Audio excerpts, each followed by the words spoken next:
Gov.cg-д хэлэлцүүлэг бүртгэх заавар. Та Gov.cg-д амжилттай нэвтрэн орсны дараа зүүн доод хэсэгт хэлэлцүүлэг хэсэг харагдана. Тус хэлэлцүүлэг хэсэгт дарснаар бүртгэх болон жагсаалт хэсэг гарч ирнэ.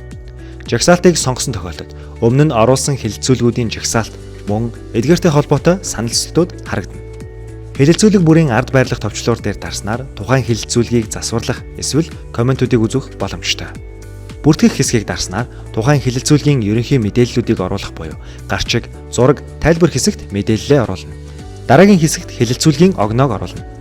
Хэлэлцүүлэг байгууллагын дэлгэрэнгүй хуудас дээр харагдах ба санал авч эхлэх болон дуус хугацааг оруулж өгнө. Хугацаа дууссан тохиолдолд архивлэгдэнэ. Хэлэлцүүлэг явагдах байгууллагуудыг сонгож өгнө.